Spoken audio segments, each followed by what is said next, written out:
اللهم صل وسلم وبارك على سيدنا محمد وعلى آله وصحبه أجمعين. ازيكم يا حبايب قلبي؟ عاملين ايه؟ يا رب تكونوا في خير وفي أحسن حال.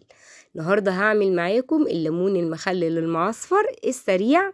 بصوا بقى يا بنات، أنا معايا هنا حلة فيها مية على النار بتغلي، وهنزل فيها الليمون مقطعاه على حرف اكس. تمام كده؟ دي أول حاجة هعملها معايا. اول من الليمون هياخد غلوة واحدة بس، ما تهرهوش، سيبوش يغلي كتير، هو قلبة واحدة بس وهنطلعه.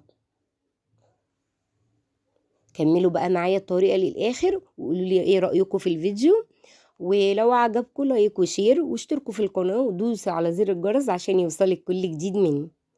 بصوا بقى انا بقلبه كويس قوي اهو، علشان كله ايه يستوي نفس السوا واحد. بصوا يا بنات اهو، شايفين الفوران ده؟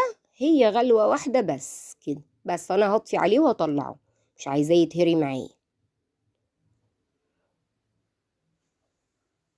هطلعه بقى في مصفى علشان يبرد، على بال ما اعمل الخلطة بتاعتي يكون هو برد عشان اقدر امسكه واحشيه.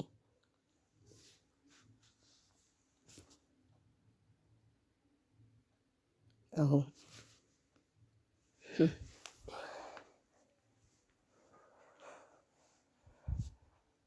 المية دي كمان هخليها، هي دي اللي هخلل فيها يا بنات، هخلل بيها الليمون بتاعي، فهسيبها تبرد خالص على بال ما اخلص ايه تخليل الليمون. يلا بقى نشوف المكونات اللي هنحطها فيه.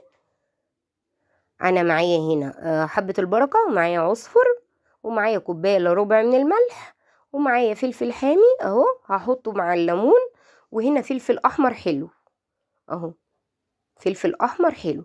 حابه تحطي عليه حامي حطي اهو، انا بقول لك اهو، حابه تحطي عليه حامي حطي، مش حابه خلاص براحتك.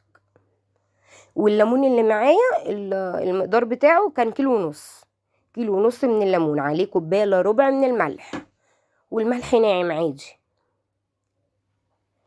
اهو. حطيت حبة البركة في طبق على العصفر، وهقلبهم كويس قوي وهركنهم على جنب.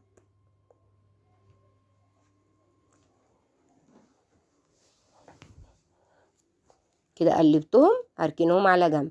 هجيب بقى لتر من المية اللي انا سلقة فيها الليمون دي اهي، لتر واحد من المية، هحط عليه الملح، وهحط عليه الفلفل الحلو اللي انا ايه عاملاه في المطحنة ده اهو، فرماه في المطحنة. هنزله كده معاه على المية والملح، واقلبهم بقى تقليبة حلوة كده لحد ما الملح معايا يدوب اهو يا بنات. اللي بيه كويس قوي كده واركنيه بقى على جنب، بس تستني المية لما تبرد، ما تخليليش بيها وهي سخنة اهو.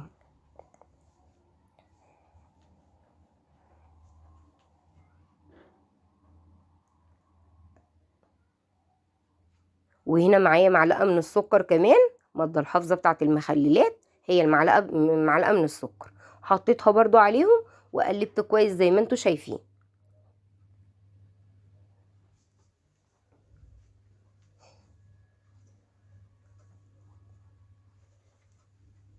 كده. بقى جبت البرطمان معايا اهو، وهبتدي افتح الليمونة واحط فيها الحشو بتاعي اللي هو العصفر على حبة البركة اهو. ونزلي كده في البرطمان بتاعك. البرطمان بتاعي معقمه ازاي؟ حبه ميه سخنين وحطيتهم في البرطمان ورجيته، ورحت ايه كبهم منه بس. هو ده التعقيم بتاعه.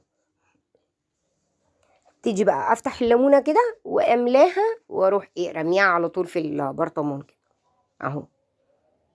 افتحيها وحطي جواها وارميها. شفتي سهل ازاي؟ سهل وبسيط خالص، وبنشتري الحاجه غاليه قوي من بره ليه؟ طب ما انا ممكن اعملها في البيت وهي سهله خالص، والليمون مش غالي، وهجيبه واعمله في البيت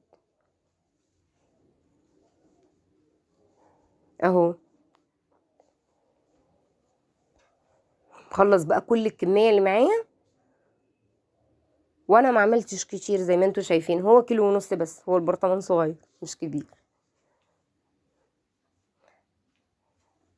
عشان احنا بقى في شتاء والمخللات كلها موجودة، طبعا عملت فلفل وهعمل لفت وهعمل جزر، فيبقى ايه، يبقى الاحجام كده صغيرة اهو. خلصته بقى وابتديت اصب عليه المحلول بتاعه اللي انا عملته، اللي هو المية على الفلفل الحلو على الملح على السكر، صبيته عليه اهو، مليت البرطمان كله كده لحد ما وصل لحد وشه كده اهو. وكمان هحط على وشه ربع كوباية من الزيت على وش البتنجان، على وش البتنجان على وش الليمون اهو، ربع كوباية من الزيت هحطها على وشه.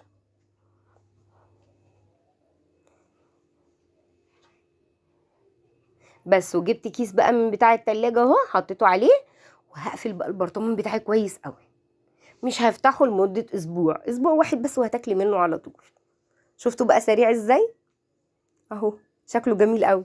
وكمان حطيت الفلفل اهو، الفلفل اللي انا كنت شايلاه الحامي اهو، بصوا حطيته فيه اهو، بصوا جميل ازاي. قولوا لي رايكم فيه بقى ايه اهو يا بنات. انا كنت عامله الفلفل ومنزلاه معاكم قبل كده